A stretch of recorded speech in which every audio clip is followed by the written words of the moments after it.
Bueno, buenas tardes a todos. Buenas tardes, Alfonso. Buenas tardes, ¿qué tal Jordi? ¿Cómo estás? Bueno, un placer volver a saludarte, que es un buen motivo siempre, porque es señal de que has publicado un nuevo libro, ¿no?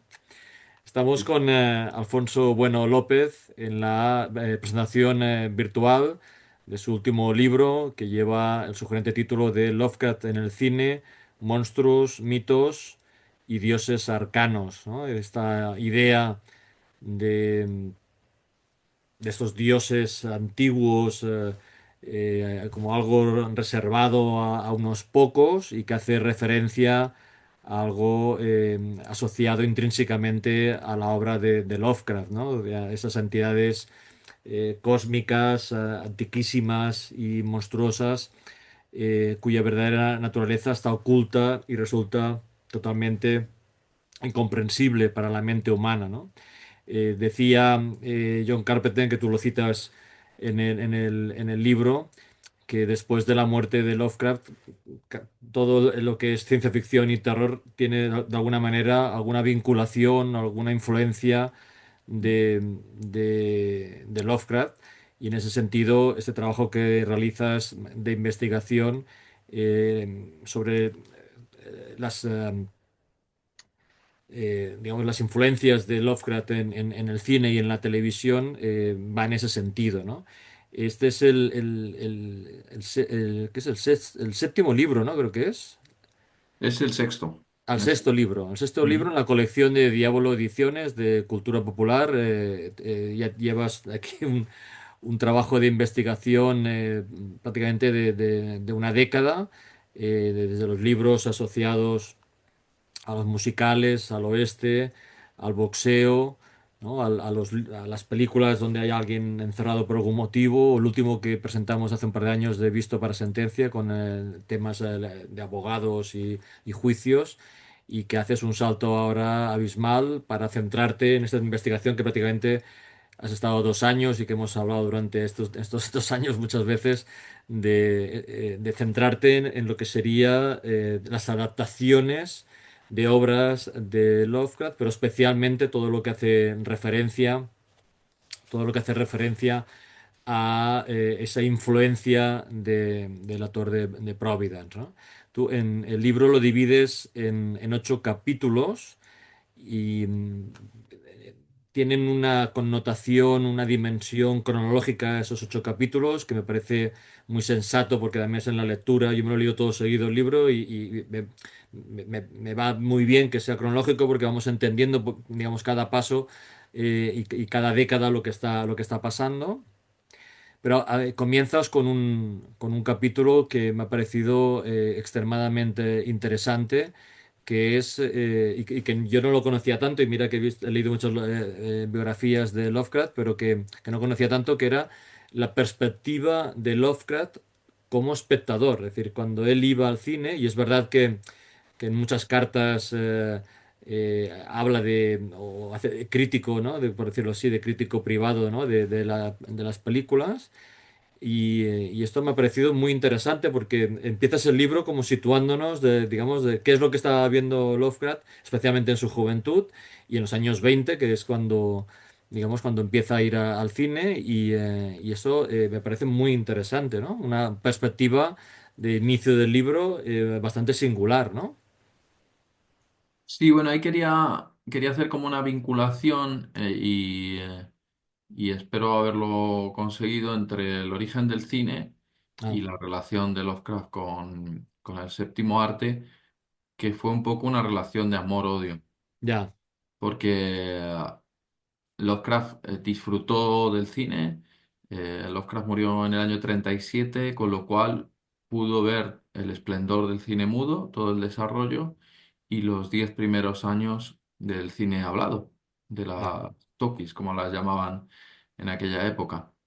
Entonces, realmente, Lovecraft, que era un apasionado, un tanto elitista también de la cultura clásica, tenía un alma sensible en ese sentido, se consideraba que sus gustos eran elevados.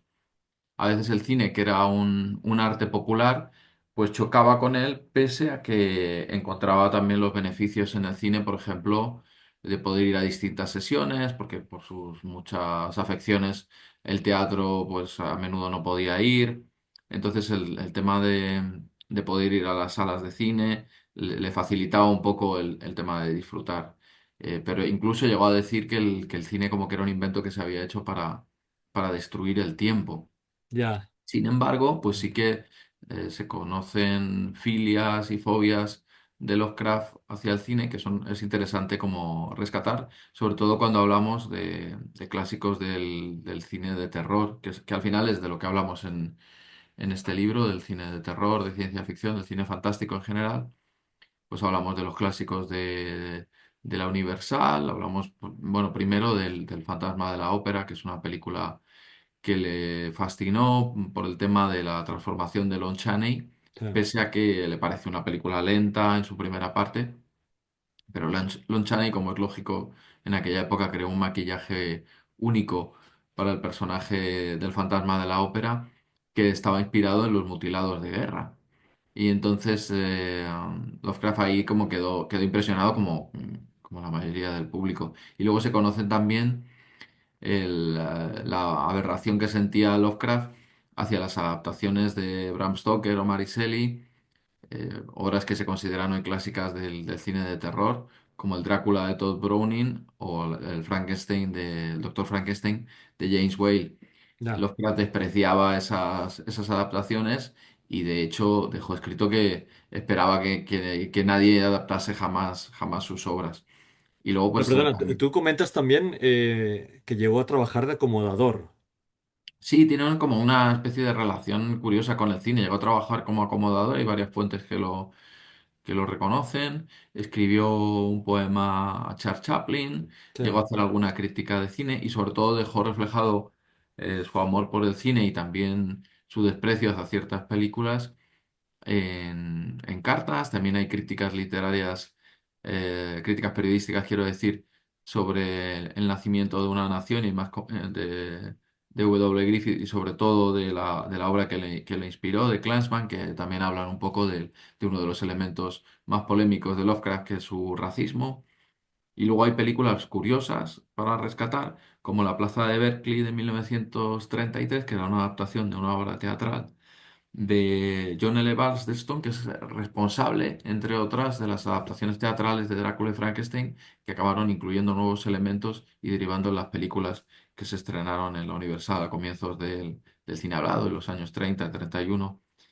Y esta obra de teatro adaptada al cine y protagonizada por Leslie Howard, uno de los protagonistas de Lo que el viento se llevó, que como bien se sabe murió durante la guerra en un ataque a un avión. Esta película se sabe que la llegó a ver 4 veces al cine y que le inspiró el relato La sombra fuera del tiempo sí. y además él vio muchos paralelismos entre esta película y su novela que ya había escrito pero aún no estaba publicada, el caso de Charles Lester Ward, que también tuvo varias versiones cinematográficas como veremos. Pero bueno, lo que me interesaba Sí. en cualquier caso de este primer capítulo. Tú sabes, por mis anteriores libros, lo que me apasiona la historia del cine y cómo relacionar la historia del cine con el devenir, ¿no? del siglo XX, XXI Sí, y cómo ir haciendo esas relaciones históricas. Entonces me claro. interesaba cómo hacer esa relación entre el origen del cine y cómo Lovecraft vivió sus primeras experiencias yendo a los cines a ver películas. Y creo que es, la verdad, un capítulo introductorio bastante interesante porque se sale un poco a lo mejor de lo que se suele ver en este tipo de, Sí, sí, sí. Bueno, hay que de decir que ensayos. tu libro no engaña, digamos, es Lovecraft en el cine, ¿no? Bueno, también los tiendes a la televisión y por lo tanto no es un libro biográfico, aunque ahora hemos hablado puntualmente de esta relación personal de Lovecraft en los años, especialmente años 20 30 con el cine, pero no es un libro biográfico ni es un libro de análisis de la obra. Por lo tanto, tú partes de la hipótesis de que el lector de este libro sabe quién es Lovecraft y conoce la obra de Lovecraft, porque así puedes ir más directo al grano, ¿no? Digamos que te centras prácticamente, a mí me ha gustado muchísimo el libro porque al final me ha hecho una síntesis del cine de terror y el cine de ciencia ficción, específicamente también del terror cósmico, de forma ordenada. Es decir, que casi todo de lo que hablas, pues más o menos lo he visto o lo conozco, pero es que ahora lo tengo ordenado, digamos, en la cabeza y relacionado entre sí, y eso me ha parecido muy interesante, ¿no? Claro, en esta idea que decías de hacer un recorrido cronológico, hay este segundo capítulo que dices como Lovecraft antes de Lovecraft, porque hace referencia a estas películas de los años 40, 50, que no son exactamente adaptaciones.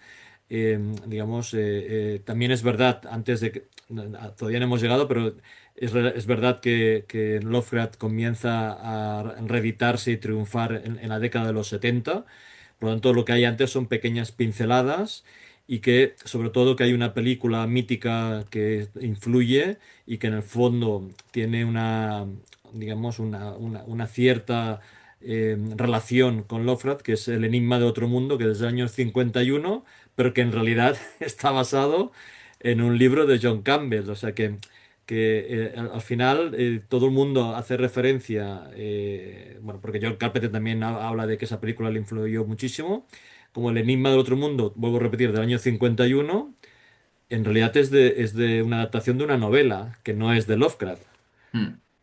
¿No? Sí, bueno, yo creo que relacionado un poco con lo que comentabas de que el libro no ahonda tanto en la figura de Lovecraft, en su biografía, en su obra, sino que da a entender, sobreentiende que el lector ya tiene un cierto entendimiento de quién es Lovecraft, y aunque no lo tuviese en profundidad, creo que también puede ser un acercamiento para aquellos que no lo conozcan tanto, porque Totalmente, sí, sí, de el acuerdo. protagonista un poco del libro es el cine fantástico, en realidad, Correcto, sí, y Lovecraft es el hilo conductor. sí. Yo llevaba mucho tiempo también queriendo hacer un libro sobre cine fantástico y estaba viendo con Lorenzo Pascual, el editor de Diablo Ediciones, la posibilidad de cómo afrontarlo, y surgió la idea a raíz de un artículo que escribí para la revista Cthulhu, que coordino con Manuel Mota. Ujú, Pues ahí hice un pequeño artículo por sugerencia de Manuel Mota, en un especial de Lovecraft, el segundo de la revista, porque sí, bueno, la revista, lógicamente, su título es un homenaje a Lovecraft y era, como es una figura no solo importante, sino esencial en la literatura de terror y en general en el mundo del fandom de lo fantástico y del horror, ya, sino también muy popular y muy reclamada por los lectores, pues decidimos hacer un segundo especial. Pese a que hace unos años se había hecho un especial del cual ya hay una tercera edición. Y en este segundo especial, porque en el primero, si no recuerdo mal, se hizo un artículo dedicado a la figura de Lovecraft reflejada en el cómic. En este segundo, como digo, Manuel Mota me propuso hacer, sabiendo mis ensayos de cine y mi gusto por el tema del séptimo arte, de hacer como un artículo sobre las adaptaciones cinematográficas de Lovecraft. Y ahí surgió la idea de ampliarlo a un libro. Entonces yo tenía claro que el protagonista iba a ser el cine fantástico y que Lovecraft iba a ser el hilo conductor. Y desde ese sentido, pues hablando un poco de, como tú dices, de este ordenamiento cronológico que suelo también seguir en los libros dentro de lo posible y que, como veremos en posteriores capítulos en este libro, me he saltado por incluir algún capítulo dedicado a directores en concreto, ya, que hay como esa pequeña salvedad al orden cronológico.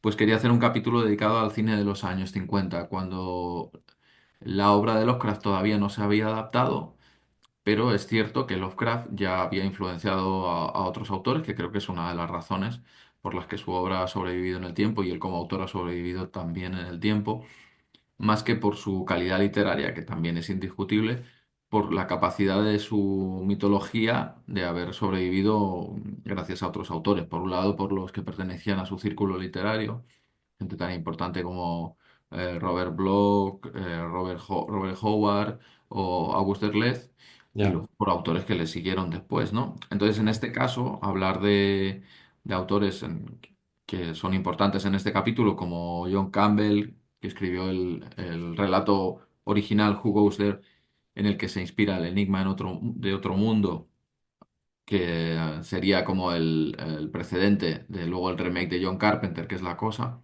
sí, o la obra también del guionista Nigel Neal, que trabajó primero para la BBC y después también y escribió los guiones para la BBC de la trilogía del Doctor Quatermass sí, y también colaboró y escribió en algunos casos los guiones de las adaptaciones de la Hammer. La importancia de estas obras de los años 50 no es solo que sean las primeras ocasiones en que el horror cósmico hace su aparición en la pantalla, sino también que fueron la semilla para futuras obras de directores tan importantes como comentas como John Carpenter, por ejemplo. La obra sí, de Nigel Neal también es muy influyente en la obra de Carpenter. Entonces, en este caso, rescato películas de la era dorada de la ciencia ficción. De hecho, por eso el título es Vigilad los cielos, que es una frase emblemática que precisamente parte del enigma de otro mundo. sí, Una, una época interesantísima, tanto a nivel creativo por las obras de ciencia ficción que se hicieron, como a nivel político y social en el caso de Estados Unidos, por todo el tema del macartismo, todo el clima de la Guerra Fría que también se vio en la ideología o en el mensaje que transmitían estas películas. En el caso de El Enigma de Otro Mundo, es muy claro el tema de la Guerra Fría y otras películas posteriores también. Y en ese sentido, pues he rescatado películas, pues eso, como clásicos de la ciencia ficción, como El Enigma de Otro Mundo, La Masa Devoradora, The Blob, y luego películas que pertenecen un poco, son como híbridos entre ciencia ficción y terror, que son muy interesantes también porque transmiten toda esa atmósfera de horror cósmico, como The Maze, de 1953, una película muy interesante, William Cameron Menzies, que es un precedente de películas posteriores tan importantes como The Haunting o La Noche del Demonio, del maestro Jacques Tourneur, una obra tardía del maestro de obras como La Mujer Pantera o Yo anduve con un zombie, que adaptaba un relato de M. R. James, El Maleficio de las Runas, y que también transmite buena parte de esa idea de dioses primigenios que persiguen a un protagonista que lucha entre lo racional y lo sobrenatural, tratando de mantener la cordura. Personajes que después veremos que protagonizan buena parte de las películas que podemos entender como los craftianas o herederas del horror cósmico. Pero para mí lo más interesante de este capítulo, sobre todo, es la obra de Nigel Neal, como comentaba antes, un guionista muy interesante que aparecerá en varios momentos del libro, mm, pero donde aquí es su etapa de esplendor, con esa maravillosa trilogía pionera primero en la televisión, sí, la trilogía del Doctor Quatermass. El primer capítulo solo se conservan dos episodios, pero las otras dos entregas de la serie se conservan enteramente y sobre todo la tercera de Quatermass and the Pit es una joya de la televisión, sí, pionera totalmente de la ciencia ficción. sí, Y después las adaptaciones de la Hammer, dirigidas por Val Guest, las dos primeras, y por Roy Ward Baker, la tercera, que son auténticas maravillas de un cine de ciencia ficción apocalíptico, no cargado, no tan cargado de la ideología conservadora de muchas producciones de, de Estados Unidos de aquella época que estaban muy influenciadas por el tema de la Guerra Fría, sino sí, bastante más, ¿cómo decirlo? Desafiando un poco a las autoridades y al ejército, tenían otro interés. La verdad es que en el caso de la tercera, que es la adaptación de Quatermass and the Pit, que aquí se llamó ¿Qué sucedió entonces? Es un poco posterior, del 67, porque Nigel Neal, que el guionista, estaba muy en desacuerdo de varias decisiones de la Hammer. Por ejemplo, el protagonismo de Brian Donlevy, un actor americano en declive que había sido villano en películas de los años 40 como Beau Jest, y que en aquella época estaba ya en claro declive, pero la productora Hammer, como dependía de un productor estadounidense para la distribución en Estados Unidos de las películas británicas, el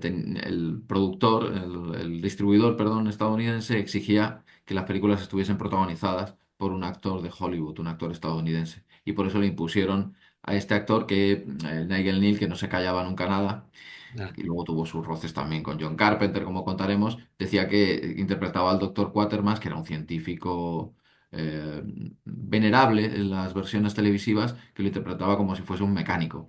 Y entonces, por eso la tercera película de la saga se hizo pues con casi 10 años después de que se estrenase la versión televisiva. La versión televisiva se estrenó Quatermass and the Pit entre 1958 y 1959, porque pilló ahí las Navidades y todo eso, y que sucedió entonces no llegó hasta el año 67 a las pantallas, y es una auténtica maravilla.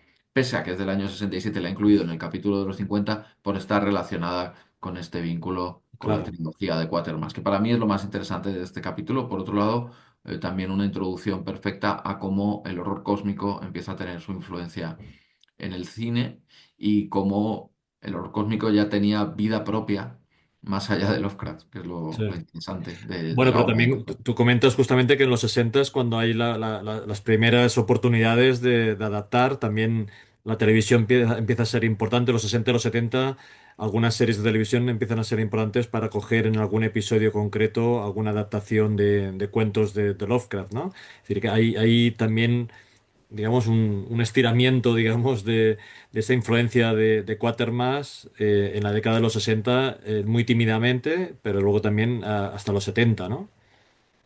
Sí, en cuanto a la televisión, que también es protagonista en parte en el libro, sobre todo en el último capítulo por todas las series que se están haciendo Claro, sí, sobre Lovecraft a raíz de pues, la popularidad que tiene el horror cósmico en la actualidad, pero también en los orígenes. Hay un ejemplo bastante claro en 1965, que es un episodio piloto que se hizo por una serie fallida que se llama Dark Intruder, que se vio que era demasiado violento para la televisión de la época y se acabó estrenando como película en un programa doble con películas de la época de William Castle, incluso con algunas producciones de Roger Corman. En ese sentido, el productor de Dark Intruder, después en los años 70, produjo la serie Galería Nocturna, Night sí, Gallery, sí. que fue un poco el segundo intento de Rod Serling, el productor, guionista, presentador de esa serie maravillosa que es The Twilight Zone de los años 50 y tan influyente, pues fue el intento de Rod Serling de llevar un poco el concepto ese de la ciencia ficción adaptada a un formato de media hora con esos giros finales tan Mm. interesantes a lo Henry y adaptarlo un poco al género de terror, con un formato donde Rod Serling al principio de cada capítulo presentaba un cuadro y ese cuadro como que transmitía al lector la historia. Y en esa serie, Claro, bueno, entre que otras. el trabajo del anfitrión era un poquito diferente al tradicional, ¿no? Sí, a ver, Rod Serling es cierto que no tuvo la libertad artística y creativa de la que gozó con The Twilight Zone, porque realmente no era Claro. el productor, pero sí que pudo dirigir perdón, escribir algunos capítulos, era el que se ocupaba de introducir y al final él era una figura ya mítica dentro de la televisión como guionista, no solo de Twilight Zone, sino de muchas producciones televisivas y también de algunas películas. Y ahí tenemos, por ejemplo, el planeta de los simios, donde fue uno de los primeros guionistas del proyecto, aunque después se desvirtuó un poco lo que él buscaba. Y ahí en esta serie, en Galería Nocturna, se adaptaron de una forma bastante notable, aparte de menciones en otros capítulos al nombre de Lovecraft, menciones a la mitología. Hay dos adaptaciones muy interesantes, una es el modelo de Pickman y otra Aire Frío, de relatos que realmente están muy bien adaptados. En concreto, el de Aire Frío está adaptado por el propio Serling.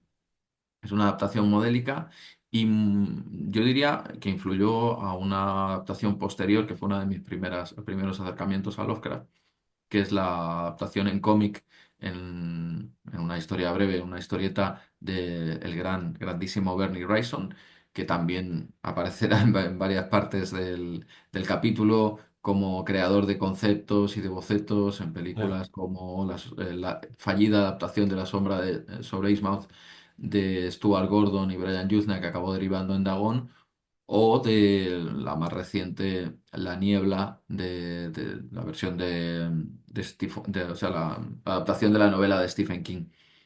Y en ese sentido, la televisión empezó a ser protagonista de adaptaciones de Lovecraft, pero en los años 60 todavía las adaptaciones formaban parte un poco del circuito de las películas de terror de serie B de productoras como AIP, y en ese sentido es interesante decir que una de las primeras adaptaciones importantes fue una adaptación fallida del caso de Charles Dexter Ward, fallida en el sentido no tanto de que la película no merezca la pena, porque para mí, por ejemplo, fue mi primer contacto sin ser consciente yo de la obra de Lovecraft en el cine, incluso diría a lo mejor a nivel biográfico, porque yo creo que antes de descubrir el cómic de Aire Frío o de descubrir el famoso tomo de los mitos de Chulu, descubrí esta película maravillosa dirigida por Roger Corman y protagonizada por Vincent Price, que era una adaptación del caso de Charles Dexter Ward, pero que se disfrazó como una adaptación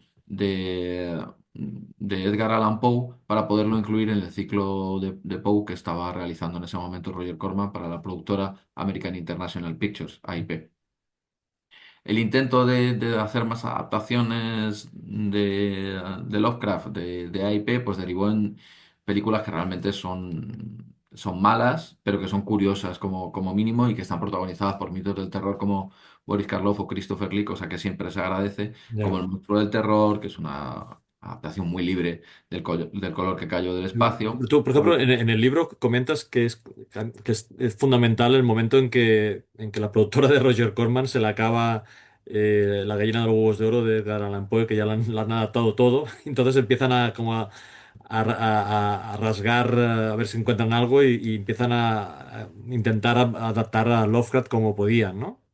Claro, ahí Roger Corman comentaba en entrevistas que estaba también cansado de todas esas adaptaciones de Roger Corman, que él había experimentado con distintos formatos, primero con adaptaciones más fieles, como La maldición de la casa Usher, O sea, o luego con adaptaciones más libres, pero que respetaban un poco el tono de la obra, el tono solemne de la obra de Lovecraft, como puede ser de Peter and the Pendulum, que aquí no se llama el Pozo del Péndulo, ahora mismo no me acuerdo, el Péndulo de la Muerte, el Péndulo de la Muerte, y luego Corman fue derivando a la comedia negra por tratar de experimentar distintas formas de adaptar la obra de Lovecraft, como la infame, digamos, porque para muchos espectadores lo es, aunque a mí me parece una joya de la comedia negra como El Cuervo. Y cuando hizo el Palacio de los Espíritus, como te digo, él pretendía hacer o por lo menos eso dijo a posteriori en entrevistas, a Roger Corman, que pretendía hacer como una adaptación real del caso de Charles Dexter Ward, que curiosamente tiene una versión previa, que es realmente la primera adaptación real de Lovecraft, que es, por eso digo curiosamente, mexicana, que es mm, una película que se llama La Marca del Muerto, que fue sí, como se adelantó 2 años a la versión de Corman. Entonces Corman pretendía saltar un poco de Poe a Lovecraft y empezar a hacer adaptaciones de Lovecraft. Pero lo que hicieron, le impusieron los productores de American International Pictures fue poner un poema de Haunted Palace de Poe al principio, ya se justificaban como lo vendían como que era una adaptación de Poe, aunque tiene características que lo diferencian bastante de otras películas. Por ejemplo, claramente se ve al final a una criatura, por cierto, no muy lograda a nivel de efectos especiales, con lo cual claramente lo sobrenatural no puede pasar como en el caso, como ocurre con otras adaptaciones de Poe, como un rasgo de la locura del protagonista, sino que lo sobrenatural es más real, más tangible. Y esto es claramente una característica del horror cósmico que lo aleja del horror gótico, digamos, y romántico de Edgar Allan Poe.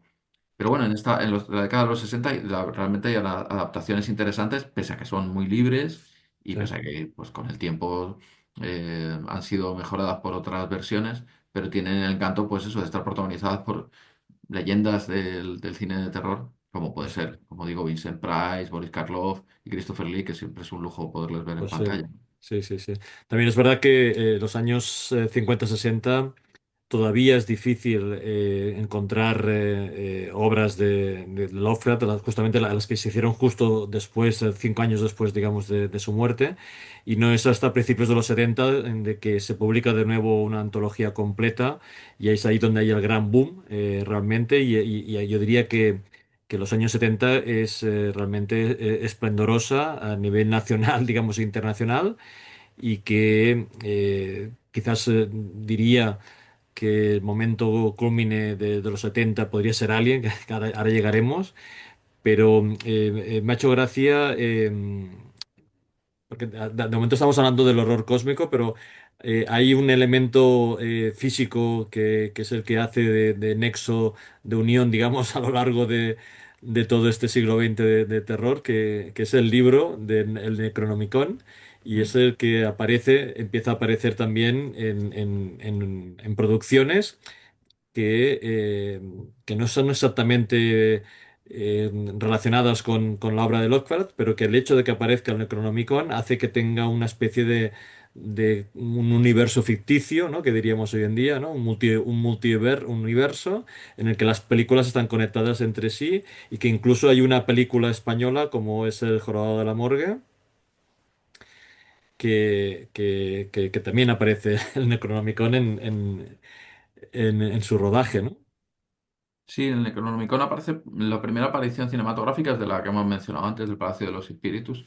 Parece Exacto, que sí, el sí. Necronomicon es un elemento, como dices, un fetiche de la mitología Lovecraftiana interesantísimo porque da una idea de la importancia que tiene, la influencia que tiene la obra de Lovecraft en otros autores y en la cultura popular, hasta el punto que se consideraba que el Necronomicon era real, que han llegado a Sí, aparecer versiones apócrifas del Necronomicon, que sí. se ha mencionado en bibliografías, en bibliotecas, o sea que eso es un Sí, sí, elemento hay autores que lo citan interesantísimo. como si Sí, fuera una sí, referencia. eso es. Entonces sí, Claro, el Necronomicon es un grimorio, es un libro de conocimientos mágicos que hace, digamos, que aparece en un primer relato en el año 24, que se publica en el año 24 de Lovecraft, y que luego, digamos, lo cita en varias historias, y que además Lovecraft le pide a su red de amigos escritores que citen también a esta obra para crear también su propio multiverso de ficción, y que ha pasado a la historia como un libro maldito, que en realidad, como bien dices, en realidad no existe, ¿no? mm, sí, así es. Entonces, este fetiche, como decía, este objeto imaginario que realmente acaba convirtiéndose en real para muchos lectores y para gente que no conoce la obra de Lovecraft, pero que conoce de oídas lo que es el Necronomicon, ¿no? Y lo tiene integrado por películas como Posesión Infernal, por ejemplo, de Sam Raimi, y la trilogía de Posesión Infernal, donde incluye el Necronomicon. Hay Claro. obras previas, por ejemplo, en los años 60, The Equinox, que es una película de serie B realizada y que realmente merece la pena por sus efectos stop motion, que también aparece el Necronomicon. Producciones, como dices, del fantaterror español, como El Jorobado de la Morgue, ese clásico protagonizado por Paul Nachi, donde aparece Necronomicon, aparecen los primigenios, aunque se les menciona como primordiales. Bueno, y ahora estás hablando de películas, pero hay que recordar que Giger tiene un libro ilustrado que lo llama Necronomicon, y que fue probablemente uno de los libros que más influyó para que fuera fichado para hacer el diseño de Alien, ¿no? Sí, y en realidad Alien es básica para entender la influencia de Lovecraft en el cine Claro. y también básica para entender la importancia de los años 70 en ese salto de la influencia de Lovecraft en el arte cinematográfico. Sí, bueno, con lo que mencionas de H.R. Giger y el Necronomicon y la influencia, bueno, y la importancia que tuvo Giger en la concepción de la obra de Alien, precisamente Dan O'Bannon, el guionista de Alien, que era un aficionado a la literatura de Lovecraft y que es uno de los protagonistas del libro, igual que John Carpenter, Stuart Gordon o el propio Sí. Nigel Kneale que hemos mencionado antes, por la importancia que tiene en cómo trasladan la obra de Lovecraft al cine.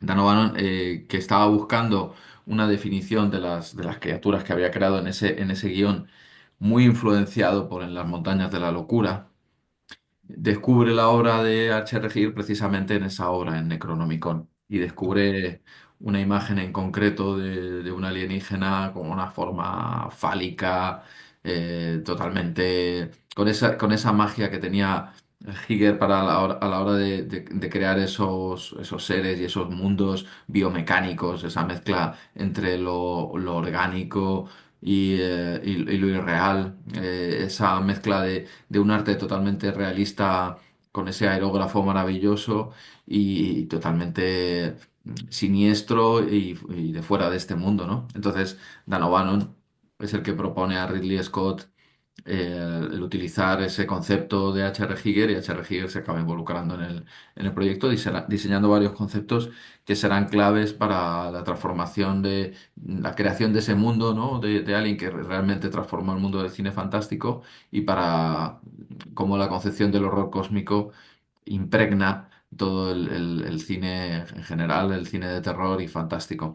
Y la importancia de Alien es tanta que hace que los años 70 sean uno de los más influyentes a la hora de transmitir Sí, el horror cósmico en el cine, pese a ser una década donde no hay adaptaciones de Lovecraft importantes, donde no hay muchísimas películas, pero como tú comentabas, a finales de los 60, a principios de los 70, la obra de Lovecraft se empieza a popularizar, se distribuye masivamente su obra en libros de bolsillo.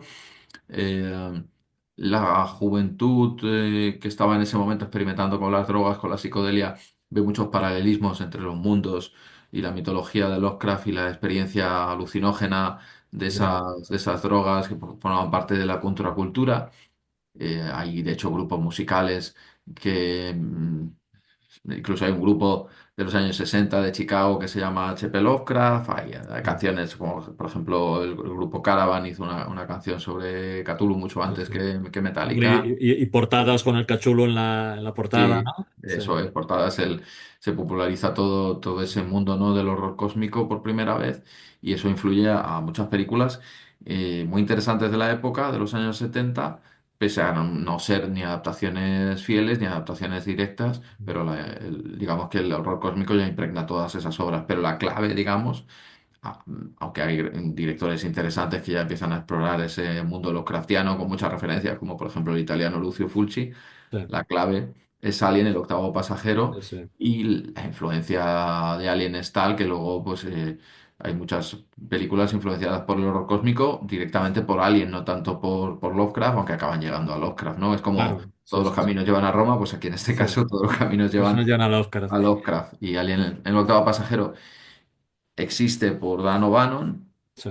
O sea, que es una obra maravillosamente dirigida por Ridley Scott. Dan O'Bannon pretendía dirigirla, pero como era un director, no tenía experiencia como director, al final su obra también fue manipulada por otras manos, pero la influencia de Lovecraft está ahí, la influencia de las montañas de la locura está ahí. Bueno, sobre todo está Tanto. manipulada por Walter Hill, que es el productor de Alien, y que Mm, estuvo a punto de dirigirla, y porque se alargó, digamos, los amos de la noche, si no lo hubiera dirigido Walter Hill. sí. Pero hay una frase de O'Bannon en tu libro que me hizo muchas gracias leerlo, que decía, y él lo reconocía en las entrevistas, y tú lo escribes muy bien, que decía que le había robado a todo el mundo, decía, había cogido ideas, porque al final Alien evoca las montañas de la locura, pero son como sensaciones, ¿no? Mm, Prometheus, por ejemplo, se parece mucho más a las montañas de la locura que no Alien, sí. pero sí que está todo el espíritu de Lovecraft está, digamos, repartido por todo Alien, ¿no? Y sí que es verdad lo que dices tú, porque que influye, sobre todo en los siguientes años, ¿no? Las producciones de italianas, por ejemplo, que comentas de Sergio Martino y tal, también tienen esa influencia de Alien que acaba, digamos, expandiéndose por los años 80. Pero Mm, hay uno de los directores que tú le dedicas un capítulo, digamos, que es John Carpenter, que justamente empieza esa relación íntima con Lovecraft justamente a finales de los 80, ¿no? sí, además. Es muy testimonial porque tú hablas de un pequeño homenaje en Alguien me espía de John Carpenter, que yo no había no era consciente, que hace referencia de que hay un edificio que se llama Arkham Mm, eso es. en la película, pero sí que es evidente ya en los años 80 con esta también trilogía forzada, digamos, de tres películas muy interesantes como son La niebla, no, perdón, La cosa, El príncipe de Sí. las tinieblas y En la boca del miedo, que son tres películas fundamentales Mm. de Carpenter y que tienen un espíritu Lovecraftiano evidente, ¿no? Sí, además John Carpenter también empezó su carrera cinematográfica con Dan O'Bannon. Juntos escribieron el guión de Dark Star, una comedia Sí. espacial, una comedia negra de Una, ciencia una ficción. locura. Una locura que Dan O'Bannon pretendía codirigir o dirigir. Dan O'Bannon era un personaje con mucha personalidad. Por los comentarios de sus colaboradores debía tener muy mal genio, no se callaba nada. Y entonces Dan O'Bannon salió escaldado de lo de Dark Star, no le gustó nada el resultado, acabó mal con John Carpenter, acabó tratando de colaborar con Jodorowsky en su proyecto fallido de Dune, se arruinó y después consiguió producir Alien y el propio John Carpenter dice que Alien el octavo pasajero fue la venganza de Dan O'Bannon hacia John Carpenter por todo lo que había salido mal en Darkstar, ¿no? Bueno, Y- Dan O'Bannon murió de cáncer de estómago y tenía fuertes dolores durante años y dicen que eso fue lo que le inspiró a la secuencia esta mítica que también comentas en el libro de Alien sí. y podría tener esa relación con esta ira que dices, este mal genio que es reconocido, digamos, en el medio de que era una persona un poco difícil de tratar, ¿no? Puede ser, o tal vez Shakira acabó produciendo el cáncer, vete a saber, porque también Ah, esto ocurre también a veces, ¿no? Se da la vuelta. una cosa lleva a la Pero bueno, otra. sí, ¿no? Pero bueno, volviendo a Carpenter, pero sí me parecía interesante establecer ese vínculo de relación, porque se da entre muchos autores, ¿no? Y en el libro yo creo que es una de las cosas que quise reflejar y también es un hilo conductor interesante, cómo unos autores influyen a otros o colaboran con otros y aquellas veces, en este caso. Fíjate, un tema de Dan O'Bannon de querer imponer su punto de vista y de querer competir con esa obra fallida para él de Carpenter, acaba dando como venganza una de las obras maestras del cine fantástico y de la ciencia ficción. Carpenter, otro devoto totalmente de la obra de Lovecraft, como tú comentas, ahí ya empieza a reflejarse la importancia de Lovecraft en sus primeras películas. Yo menciono La Niebla, aunque no es una película muy Lovecraftiana, pero sí tiene algunos elementos.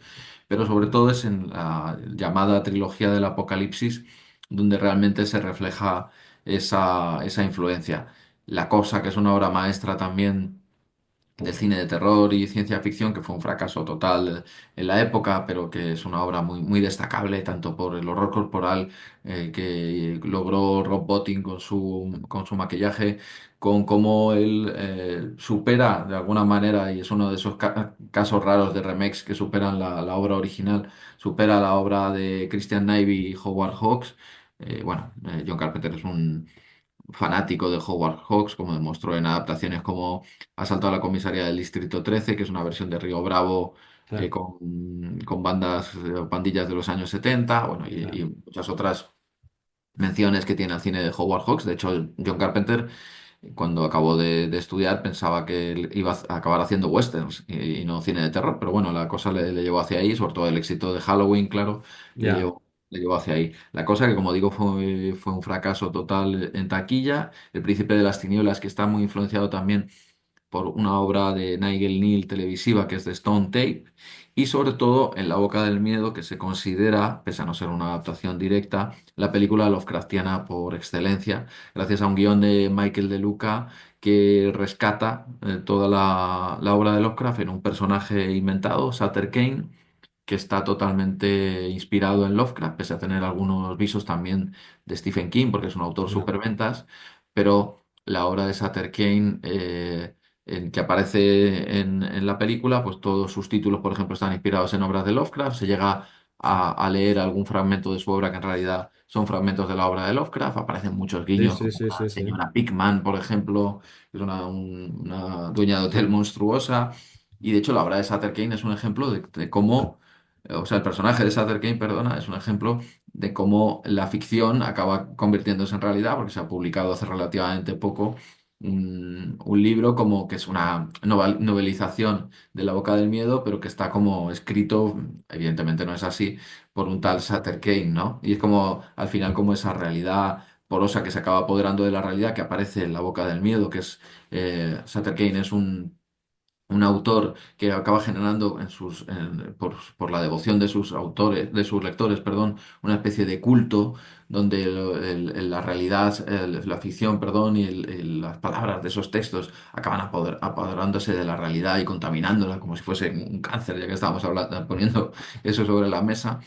Y da la impresión de que cuando se publica esto de Sutter Kane en unos tiempos que vivimos tan problemáticos a nivel social y tan apocalípticos, pues que la obra de Lovecraft está más presente que nunca, ¿no? Y La Boca del Miedo es un buen ejemplo. Sí, sí, La sí, verdad que sí, sí, sí. es una obra que, Sí, sí. Me ha que ha gustado marcado. mucho una cita que has recuperado de Carpenter del año 2013 y no había sido yo consciente, ¿no? Que él dice, tenéis que daros cuenta que existe el adjetivo Lovecraftiano, pero no existe un adjetivo con dos obras fundamentales como Frankenstein y Drácula, no existe un Esto adjetivo quería, no sé. de Mary Shelley o de Bram Stoker, ¿no? Es decir, que no, ahora tú pones, escribes dos, no sé si él lo dijo así, dices como dos adjetivos inventados que nos suena raro porque no lo hemos utilizado nunca, ¿no? Es decir, que no existe eso, ¿no? Sí, no Eso existe da Scottidiano idea ni de la Selviniano, sí, influencia, ¿no? claro. De Lovecraft.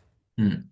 Sí, sí, claro, la influencia de Lovecraft es brutal y Carpenter es uno de sus seguidores más fieles y por eso le dedico un capítulo, pese a que me salgo un poco del orden cronológico que me gusta llevar en los Sí. libros, pero Bueno, también tendría... lo haces también con otro capítulo. Específicamente destacas a dos directores, como es Stuart Gordon y Brian Yuzna, y que utilizas ese capítulo extra, digamos, para hablar también de otros directores, pero también todo lo que supuso el trabajo de Gordon y Yuzna fue fundamental también para revitalizar el nombre de Lovecraft en el cine otra vez, ¿no? Totalmente. A ver, el acercamiento de Stuart Gordon y Brian Yuzna es un poco fiel a la obra original y tiene sus detractores, pero me parece importantísimo en la popularización de la obra de Lovecraft. Y para mí una obra como Reanimator, que realmente Ah, es la película a la que dedico más espacio en el libro, porque ya, me ya, fascina tanto su gestación como todas las connotaciones que tiene, como el surgimiento de Jeffrey Combs en su papel de Herbert West, como el actor fetiche del Lovecraftiano pues me parece apasionante y también es un capítulo al que he dedicado bastante tiempo porque me parecía importante para entender la importancia de la obra de Stuart Gordon, que a menudo se considera pues, un director menor, un director de gore. Me parecía importante destacar su bagaje teatral previo, que hace entender un poco cómo Lovecraft quería provocar al espectador, cómo quería conmocionarlo, cómo se involucraba con su reparto. Algunos aspectos que creo que no se entienden bien si no hacemos referencia a su bagaje teatral. Por eso el principio del capítulo hablo de eso y después ya me meto de lleno en sus colaboraciones con el productor Brian Yuzna. Brian Yuzna también como director hizo varias adaptaciones de Lovecraft y el distribuidor Charles Band, que es como un trío ahí un ya. poco Sí. extraño porque había muchas pugnas, sobre todo entre Yuzna y Charles Band, porque Yuzna, lógicamente, quería cobrar su parte, recuperar toda la inversión que había conseguido gracias a gente conocida suya para hacer Reanimator. Charles Band se compró un castillo en Italia con los beneficios. Y Yuzna ni siquiera podía devolver a los inversores lo que habían invertido. Bueno, hay una historia muy interesante, tanto en Reanimator como después en Resonator, que es como se llamó en España con obvios intereses comerciales.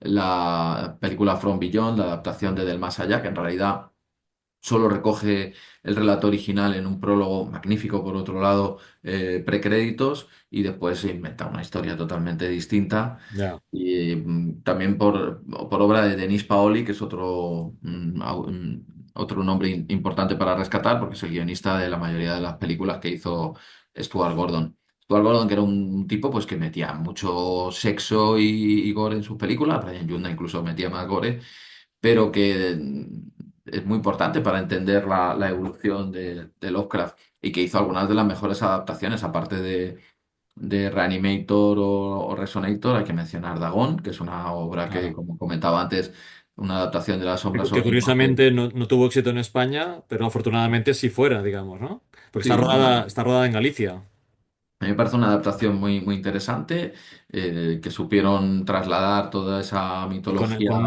una de parte del Nueva elenco Inglaterra, español. de Nueva Inglaterra a Galicia, ¿no? Y con un Francisco Rabal maravilloso en su última película. Francisco Rabal, por cierto, muy aficionado a Lovecraft. Stuart Gordon comentaba que se podía tirar horas hablando con él Sí, de Lovecraft. Fue, como digo, su última película porque murió de camino a un homenaje que le iban a hacer, si no me equivoco, en Berlín y no llegó a ver la película estrenada, que está dedicada a su memoria. sí, Y también una versión de Los sueños en la casa de la bruja para la serie Masters of Horror, que ya, es una de las mejores adaptaciones que se ha hecho del relato, con diferencia.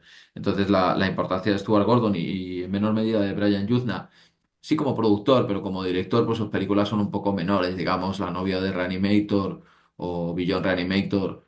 Son películas mucho menos interesantes que Reanimator, y la película Necronomicon, donde él colabora con, tanto como productor como haciendo las escenas de interludio, digamos, donde Jeffrey Combs interpreta a Lovecraft como si fuese una especie de Indiana Jones que lucha contra alienígenas arcanos, y un capítulo final que no es el más interesante de la película, pues también, aunque aún sin ser tan interesante como Stuart Gordon, lo he incluido en el capítulo, y también algunas producciones de Charles Band, como de Larkin Fear, que están un poco impregnadas de todo ese espíritu de serie B de los sí, años sí, sí, sí, 80, pues eso, gore, sexo, todo eso, pero sí, sí, también sí, sí, un cine curioso y que influyó mucho en la obra de Lovecraft, y que parte pues de todas esas producciones de Full Moon, que era la productora de Charles Band, que era un sí, sí, auténtico sí, sí. pirata Bueno, cinematográfico.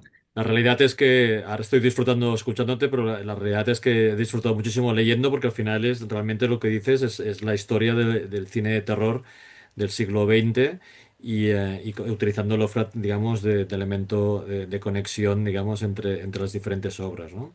Hay un capítulo al final del libro que hablas de Lovecraft en el siglo XXI y hay una extensa, digamos, lista de producciones de cine, de televisión, como decías, que en televisión han salido cosas muy interesantes, pero hay una película que me ha parecido la más interesante, que es la que no existe, que es la película de Guillermo del Toro, de las... él siempre dice que quiere adaptar En las montañas de la locura y por una cosa, por una razón u otra, no acaba de hacerse, ¿no? Quizás Prometheus le puso un palo en la rueda, quizás, Sí, totalmente. pero realmente Hellboy, pero sobre todo, yo creo que Pacific Rim estaba inmerso en un espíritu Lovecraftiano claramente, ¿no? No sé si estás Sí, de de esto acuerdo. hemos hablado en alguna ocasión en la preparación del libro. Tengo que agradecer las charlas que he tenido contigo. Tú también me has ayudado a buscar bibliografía del tema, y hemos hablado de esto. Tú me mencionaste también Pacific Rim. Y es cierto que la obra de Guillermo del Toro, bueno, del Toro, como sabemos, es gran aficionado a la literatura de terror, al cine clásico de terror, y la obra de Lovecraft ha influenciado mucho su filmografía. Y aparte de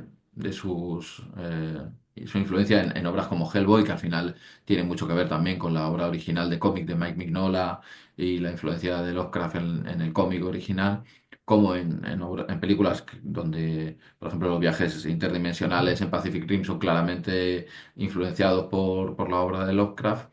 El tema de haber intentado durante años adaptar infructuosamente En las montañas de la locura, pues hace que sea como una especie de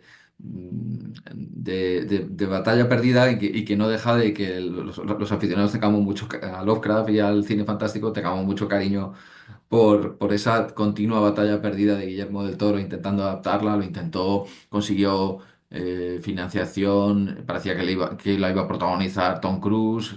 Ya. En Bueno, algún yo no he momento, perdido la esperanza después de Pinocho y Frankenstein.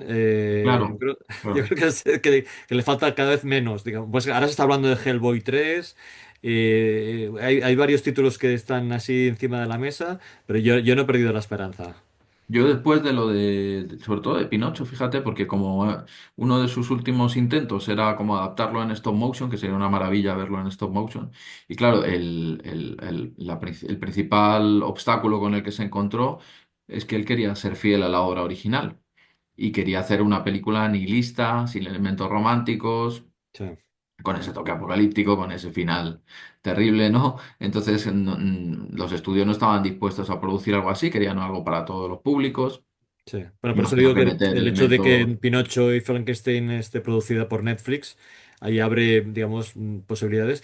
Hay que comentar una cosa que en el libro lo explicas muy bien, y es que a principios del siglo XXI queda liberada completamente la obra de Lovecraft, y eso hace una eclosión de adaptaciones de todo tipo, también en cómic, pero de todo, en videojuegos, en todo. Lovecraft, yo he llegado a ver libros de la gastronomía de Lovecraft, ¿no? Que decías, Sí, bueno, es cierto. ¿esto qué es, no? Sí, sí, me lo Y comentas. es un abuso, ¿no? Un abuso por parte de, digamos, del mundo editorial de este recurso, ¿no? Pero bueno, yo antes de finalizar, no me gustaría acabar sin mencionar la colaboración en tu libro de José Luis Alemán, que firma un prólogo muy entrañable, ¿eh? Y destacar sus trabajos, sus guiones, sus escritos, pero especialmente sus dos películas de La herencia de Valdemar, ¿no? Que es un homenaje clarísimo a Lovecraft, ¿no? Sí, totalmente. José Luis Alemán. Yo tampoco quería acabar la charla sin darle las gracias, estaba esperando ahí el último momento, te me has adelantado, que fue muy generoso cuando Sí, le pedí que escribiese un prólogo.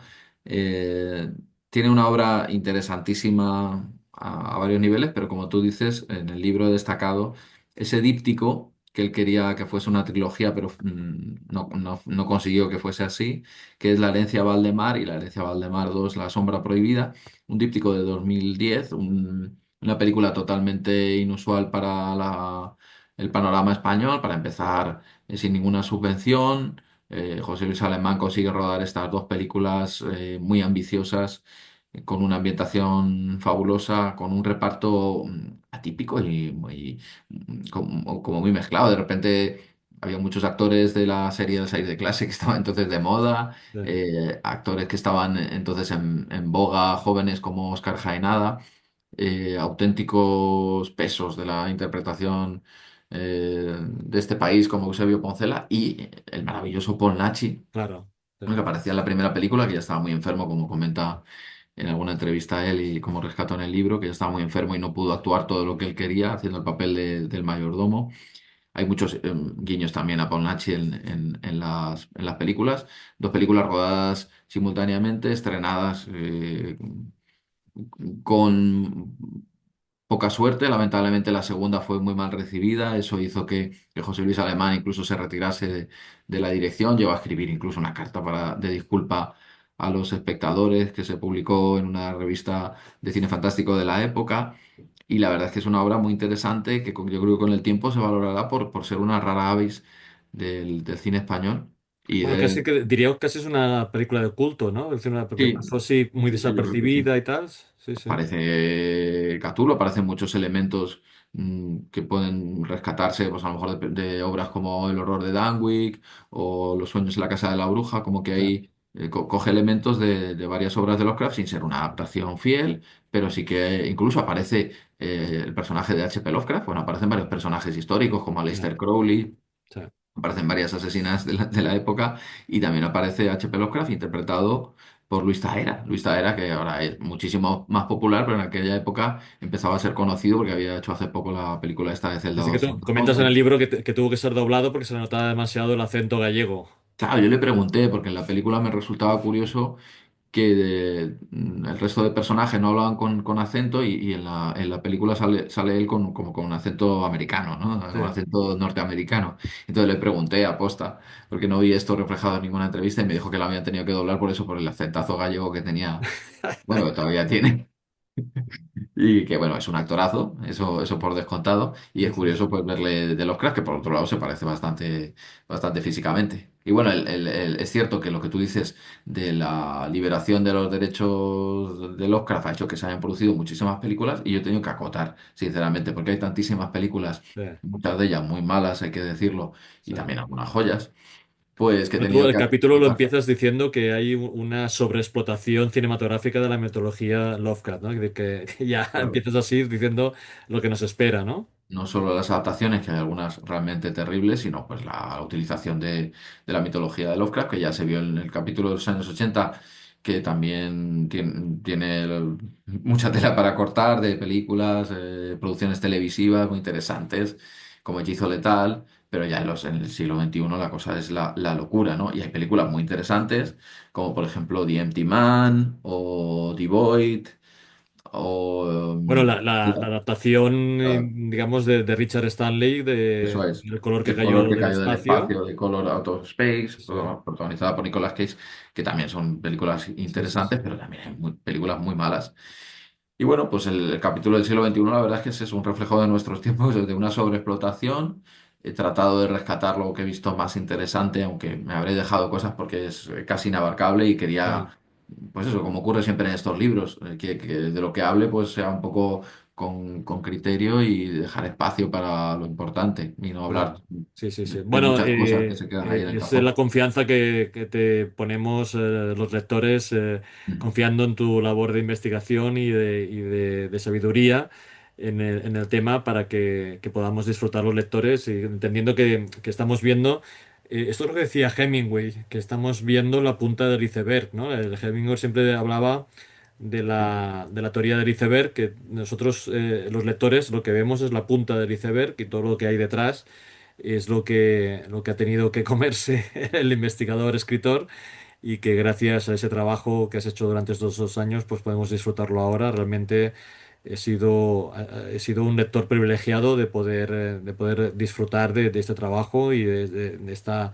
sabiduría, y que a mí particularmente me ha servido pues, para ordenar mentalmente muchos conceptos que estaban desligados o, digamos, separados o no sabía exactamente la relación, y que me ha servido para entender bien esa evolución y la forma de explicarlo con una forma, un estilo muy divulgativo. A mí me ha parecido brillante en ese sentido, y lo digo pocas veces, es decir, que te felicito Muchas de gracias. nuevo otra vez, Te lo agradezco de verdad. y reconozco Sobre todo que es un por trabajo. venir de quien viene, porque quiero decir que tú eres un entendido del tema. Yo tenía un poco de temor del tema de Lovecraft, porque sé que los aficionados de Lovecraft son casi como los seguidores de los cultos de los Somos una mitos. secta. Sí, sí, total. Entonces Sí, digo, bueno, a ver cómo lo recibe esto la gente, porque yo sí, sí. soy aficionado a Lovecraft, pero a lo mejor no tanto como mucha gente que es súper, súper No, es aficionada. que tu libro hay que leerlo con la mente abierta, pensando en que hay un discurso más amplio que no lo estrictamente Lovecraftiano, ¿no? Es decir, que este apunte que has hecho y que haces también en el principio del libro, de que estamos hablando del terror gótico, del terror, el terror gótico, el terror Sí, cósmico cósmico. y del terror fantástico y de la ciencia ficción, yo creo que queda muy, muy claro, ¿no? Sí, de Eh, hecho, incluso hay como citas que, porque también es un libro al que quería dar un toque literario por venir de donde viene, ¿no? Y ah, hay citas que abren cada capítulo y solo he rescatado dos de Lovecraft, el resto son de otros autores y autoras porque he querido darle como una cosa más amplia, claro. aunque está claro que el hilo conductor es Lovecraft. Sí, sí, sí, no, me parece muy interesante.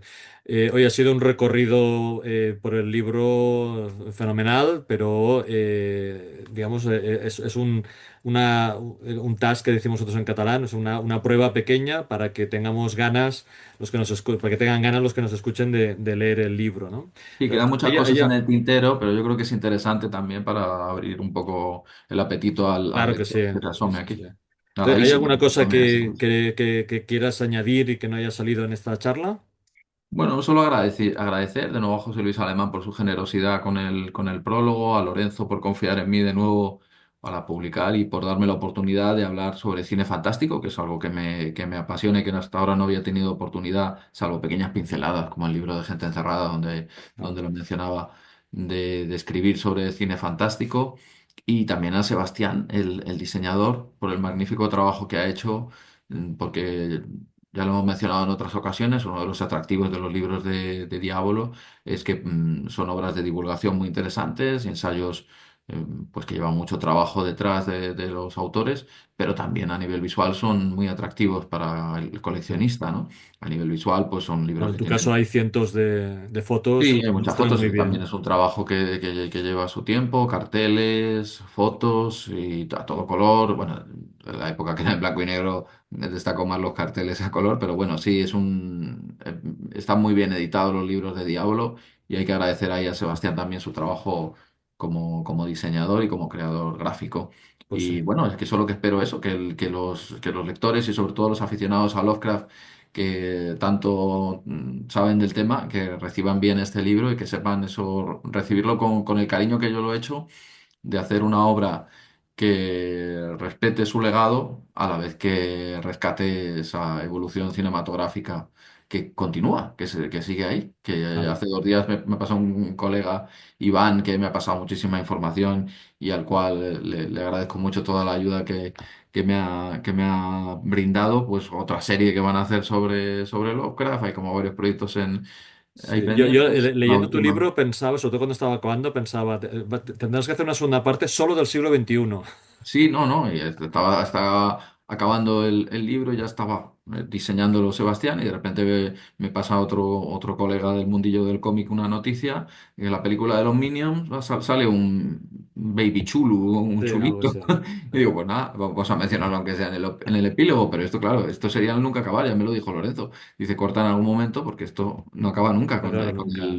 el boom que hay de horror cósmico, de Lovecraft y tal, pues no acabaría nunca. Hay una cantidad de directores que se están zambullendo en su obra o que la Es referencian de verdad. algún modo, Sí, sí. que es Bueno, imposible. en cualquier caso, si existe o no ese segundo volumen de Lovecraft en el siglo XXI dentro de unos años, lo que sí que es verdad es que tu libro se va a convertir en una referencia, una obligada lectura para tener esa comprensión, especialmente del siglo XX, de la contribución de Lovecraft y su influencia en el cine de género en el siglo XXI, en el siglo XX, claramente. Ha sido un placer Muchas hablar gracias. contigo y con una excusa tan bonito como publicar un nuevo libro, que en esta época es toda una odisea publicar libros. Agradecer de Sí, nuevo digamos, la contribución de Diablo Ediciones en esta colección de cultura popular, de análisis, en este caso de la historia del cine. Y nada, desearte muchísima suerte en este libro, muchas que gracias, tengamos Jordi. oportunidad de vernos pronto, señal de que continuamos trabajando los dos en el Sí, futuro. eso Pues espero. muchísimas gracias y para cerrar, volver a recordar el título del libro, Lovecraft en el cine, monstruos, mitos y dioses arcanos. Estamos hablando con Alfonso. Bueno, un placer, Alfonso, hablar contigo siempre Lo y mismo digo, yo, un desearte, auténtico desearte placer. que vaya todo muy bien. Hasta la Gracias. próxima. Un abrazo. Un abrazo.